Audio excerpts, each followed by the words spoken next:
I think we're recording now. Let's see if I can share my screen.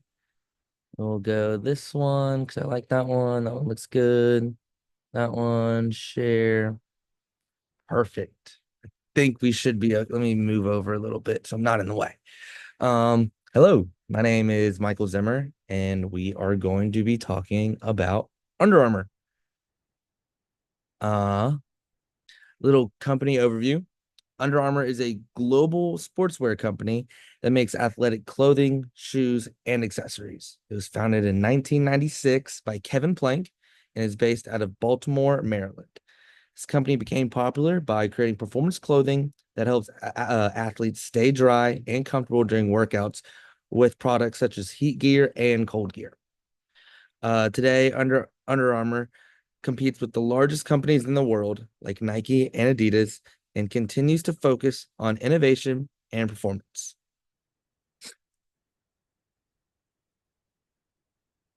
Their innovation strategy. Under Armour does shows both some incremental and some disruptive innovative, but one's clearly stronger than the other for Under Armour. Under Armour is really good at incremental innovation. They're always upgrading their products, such as like introducing heat gear and cold gear. It's more of like they do really good with their clothing and shoes. They're always making better products in that sort of way. Um, they are always getting better materials and making things fit better and more durable and everything like that. And those changes are what keeps Under Armour. Um, they are that's what keeps people coming back and has them as a household name. Now, when it comes to disruptive innovation, they are not the best. They have tried to get into the technological world and try to integrate that with fitness and athletes and all of that sort of thing. They actually started apps like on your phone, trying to get into that world. Um, and it just didn't work out. It didn't work out for Under Armour. They actually ended up scaling that back and having that being sold, um, or at least that aspect of it. They it, the technological world just wasn't. I don't think I don't think Under Armour was ready to step into that just quite yet, and we'll talk about that a little bit. So Under Armour, obviously they're gonna face a lot of challenges. Um, they have strong ideas and but they're just their digital strategy was just not very successful. Like I said, they're trying to bridge digital and fitness, and it just didn't work out. I think they kind of overstretched themselves. Now it shows a willingness to, branch out and try new things. It's not like a whole blockbuster, I think, scenario where it's if it's not broke, don't fix it. Like no, they're trying new stuff. They're trying to stay relevant. And I think that's awesome. That's a really good, I think, something to take on and kind of like, oh, hey, like we're trying new things. Love that. But it just didn't work out. They didn't have that level of execution that they need, especially when they're competing with Nike and Adidas. I mean, Nike is huge. They branched out. They have all their golf products, and they're trying to kind of keep that this image of a higher echelon and like, oh, we're kind of above everything else, even while still having their, skateboarding stuff. And they're like, oh, it was kind of more grungy and more of like a streetwear kind of style. And I mean, of course, they even have ridiculous stunts and like ridiculous marketing. They have people flying out of airplanes, kind of like Red Bull, when they have people jumping out of airplanes and landing in another one with no parachute. I think it's kind of ridiculous. Now Nike's not all the way up there, but Nike kind of, branched out and but Nike had that kind of foundation and they always kept it about sports and kept it about athletes. Now they didn't really get into the digital side that Under Armour tried to. And I think they kind of just stretched the stretched it a little too far.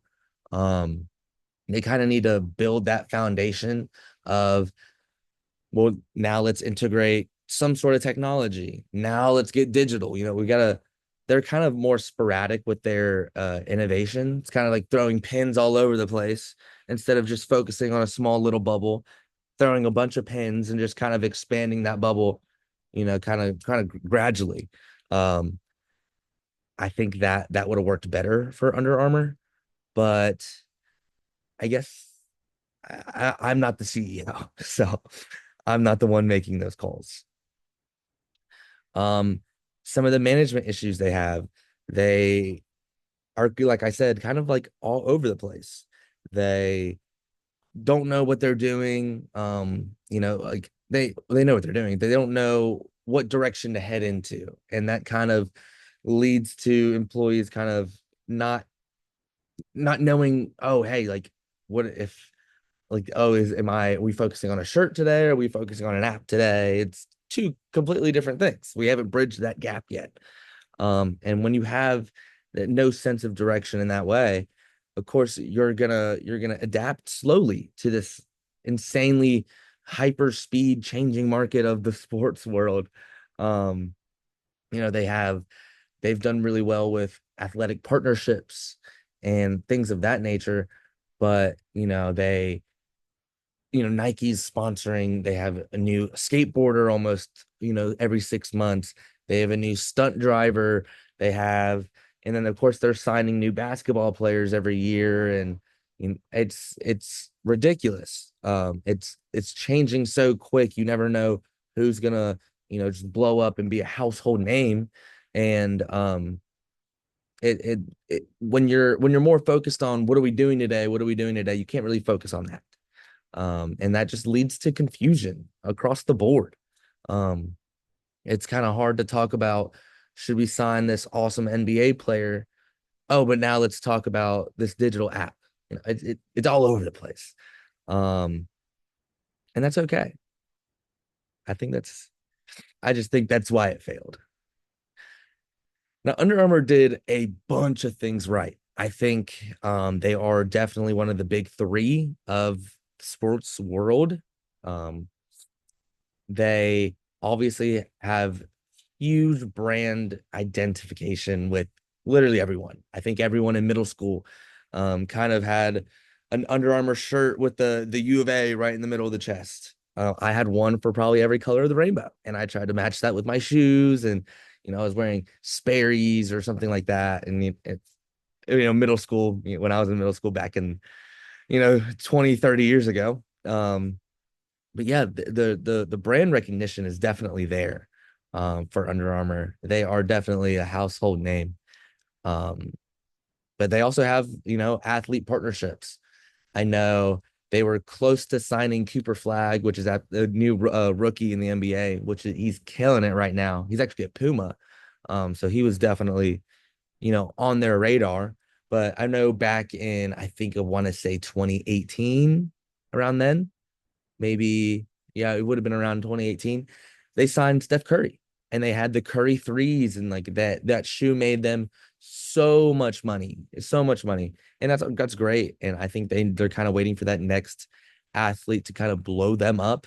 Um, I'm pretty positive that The Rock was sponsored with them as well from the WWE and his acting, which I think is really cool. Yeah, so that they're doing things right, and they're still evolving their products. They're still trying to be a better brand. Um, but in some aspects of their innovation, they're just kind of falling short. They're just kind of not always there. Some of the recommendations that we have, actually, we have a lot of recommendations. Um, they need to.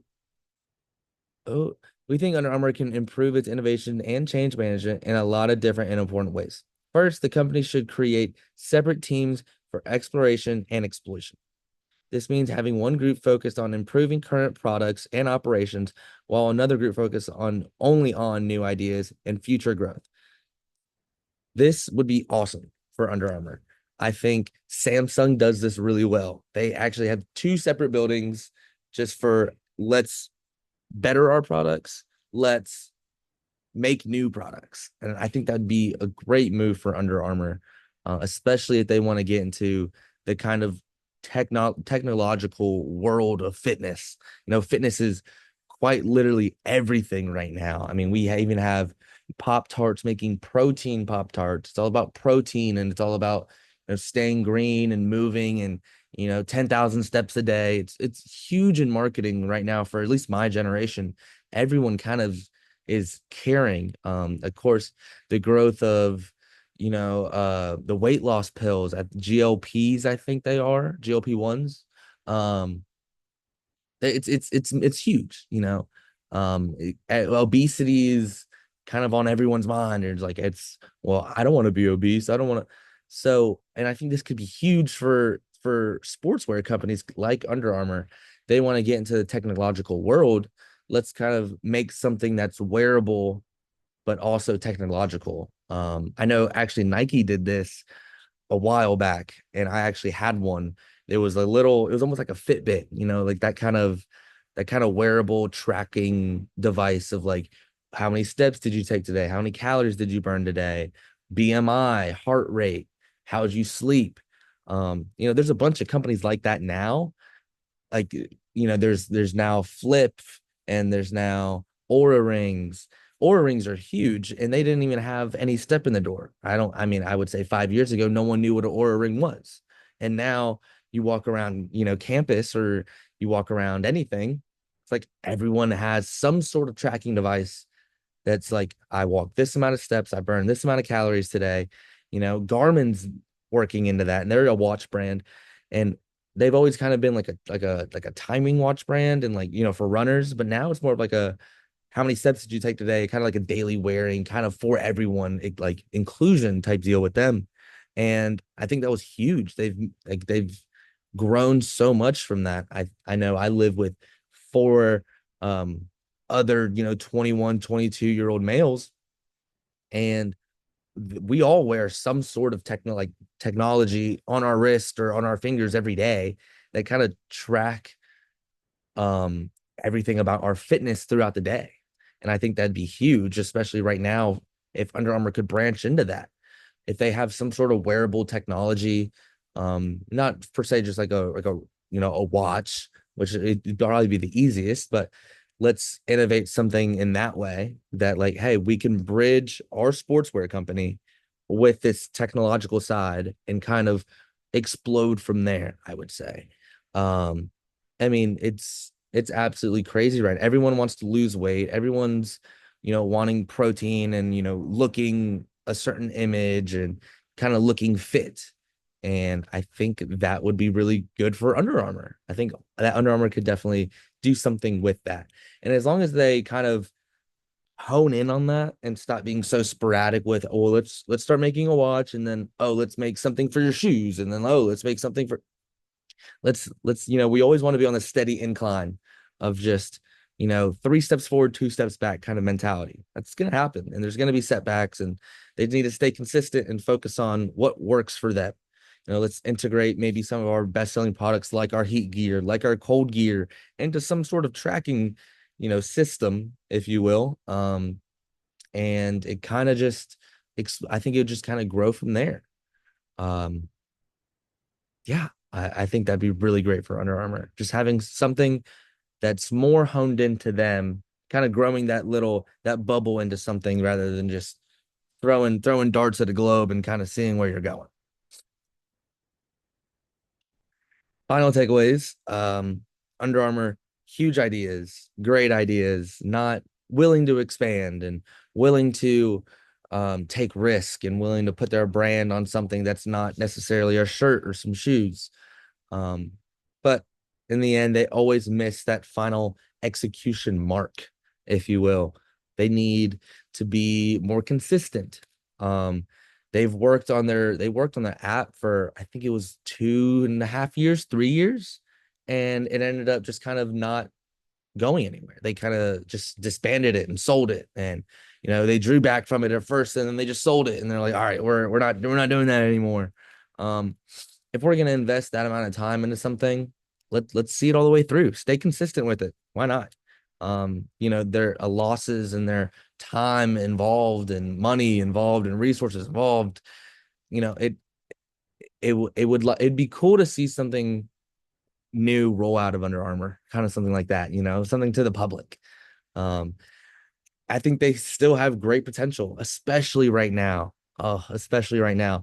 Everyone is worried about everything with their body. Let's let's start something new. Let's have a wearable technology. I think that'd be awesome. Um, but yeah, I think that touches on everything. Hopefully this one doesn't cut out after 2 minutes.